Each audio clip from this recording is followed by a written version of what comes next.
Salutations chers internautes et bienvenue dans une nouvelle vidéo. C'est une vidéo un petit peu spéciale. En fait, je voulais revenir sur le semi-marathon de Paris qui s'est déroulé le début mars, je crois. Voilà.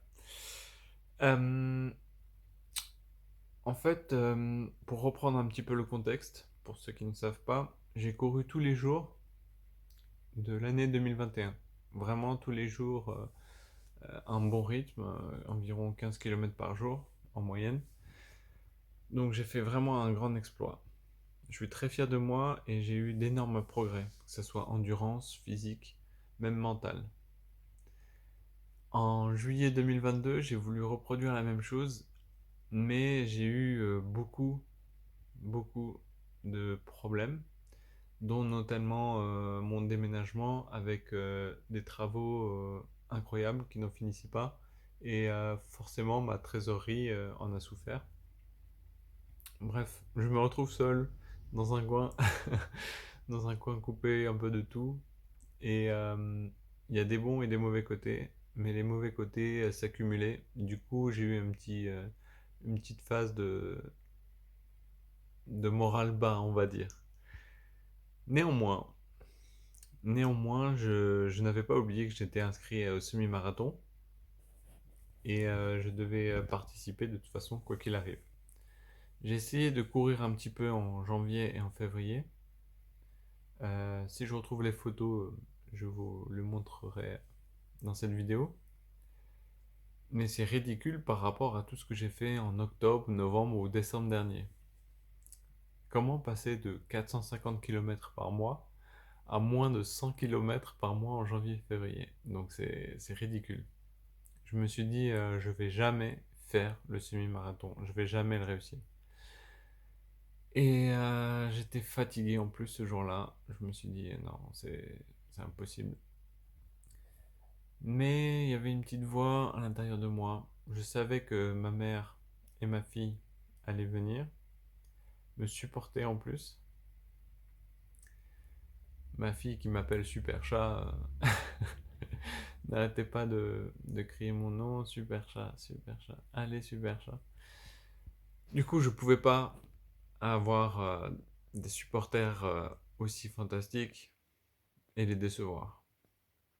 Alors, je me suis motivé et j'ai commencé à courir. J'ai couru plutôt rapidement au début. D'habitude, je fais toujours l'inverse. Je me réserve pour la fin. Et finalement, non. Aujourd'hui, ce jour-là, j'ai couru à un bon rythme et j'arrêtais pas de me dire dans ma tête, voilà, t'es au milieu d'un groupe de milliers de personnes et ton temps, c'était 1h50. On a mis 1h50, donc ce qui est pas trop mal pour un débutant, pour un bon débutant qui va bientôt passer intermédiaire en fait. Débutant intermédiaire, 1h50, c'est pas mal pour 21 km. Donc, moi, confiant à l'époque, quand je m'étais inscrit, c'était en septembre-octobre peut-être. Je faisais 450 km par mois. Du coup, je me dis, bah, un semi-marathon, c'est pas grand-chose.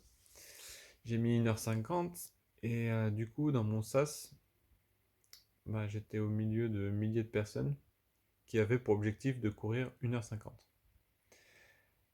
Mine de rien, bah, dès le début, en fait, je me suis mis dans l'optique. Voilà, il faut pas que tu déçoives ta fille. Il faut que tu montres que tu sais faire quelque chose, que tu sais courir bien. Et donc, vas-y à 200%. Tant pis si tu as des séquelles, si tu es fatigué, si tu es malade après. Franchement, j'ai tout donné. Donc, au début, j'ai essayé de suivre le rythme des gens que je voyais qu'ils étaient motivés et forts. Après, je me suis dit non, il faut plus que ça. Et j'ai pensé en fait, j'arrêtais pas de penser que les milliers de personnes qui sont devant moi, au lieu de se dire bah voilà, il faut leur suivre parce que c'est le même temps, je me suis dit ces milliers de personnes sont en avance sur moi. Et moi, je suis en retard. Je suis nul, il faut que je fasse quelque chose. Tout le monde a une façon différente de se motiver. Ce jour-là, j'avais besoin d'un vrai coup de fouet, vraiment un coup de pied aux fesses, et j'avais besoin d'une motivation anti-négative, c'est-à-dire à la fois négative au départ, mais qui me permet d'aller dans un côté positif.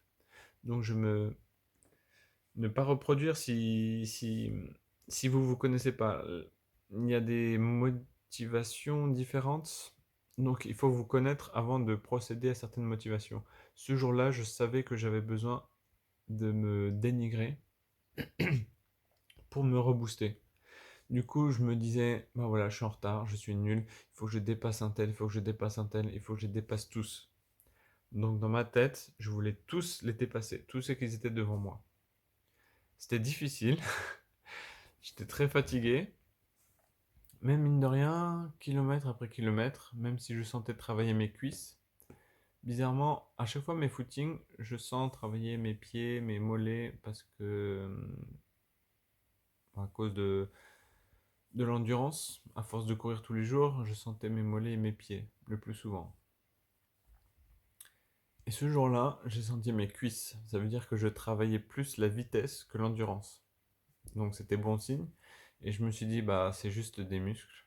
Tant que c'est les muscles, ça va, je peux continuer. Si c'était les os, par exemple le talon, les pieds, là ça aurait été catastrophique. Je sais pas comment j'aurais fait pour tenir. Mais là c'était juste les muscles. Du coup je me disais, bah continue à ce rythme, continue à aller plus vite, continue à les rattraper, continue à les dépasser. Tu es en retard, tu es en retard, tu es en retard. J'arrêtais pas de me dire ça dans ma tête. Tu es en retard, n'abandonne pas, tu es en retard, n'abandonne pas. J'avais la musique et tout, et je continuais à fond, je continuais. Et j'ai continué, 5 premiers kilomètres, nickel, les 10 kilomètres, c'était bon. Après, j'ai commencé à avoir une petite fatigue, mais à 14 kilomètres, j'ai vu ma fille, ma mère, c'était magnifique. Du coup, ça m'a reboosté, je me suis remotivé. Et par contre, à partir de 17-18 kilomètres, quelque chose comme ça, c'était catastrophe, parce qu'on a eu des montées. On a eu des montées très impressionnantes. Du coup, c'était très très fatigant.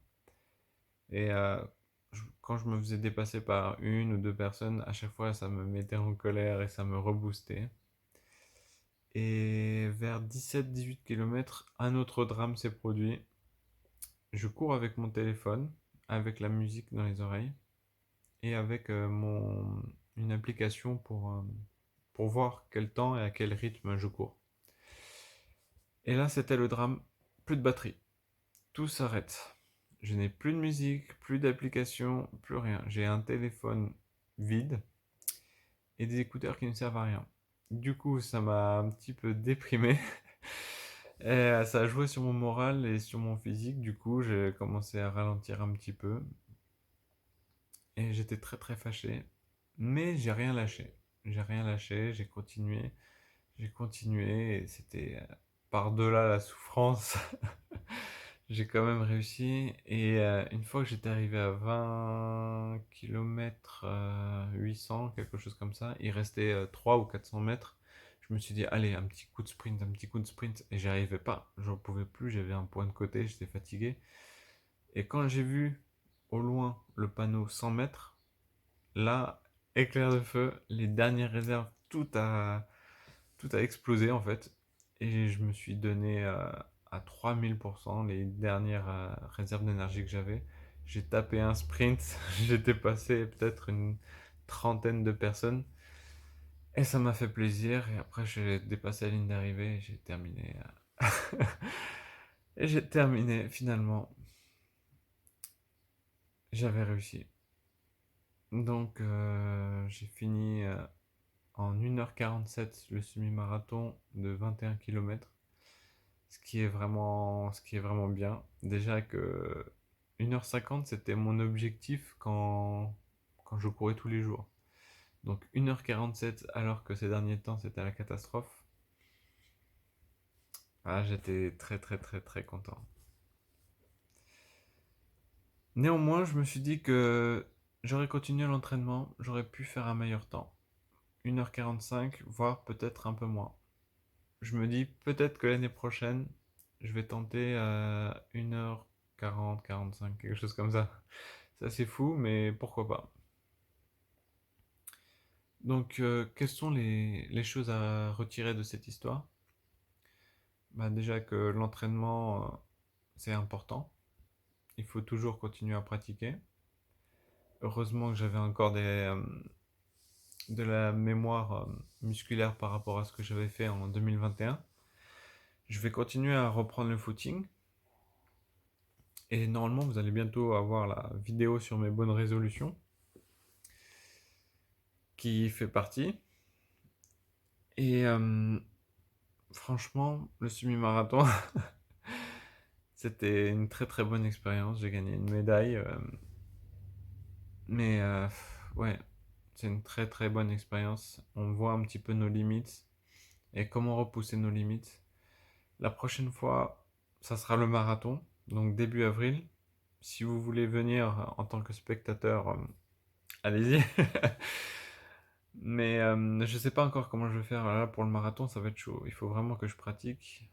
Mais je crois que je me suis inscrit à un marathon pour 3h45. 3h45, 42 km, ça va être très très difficile.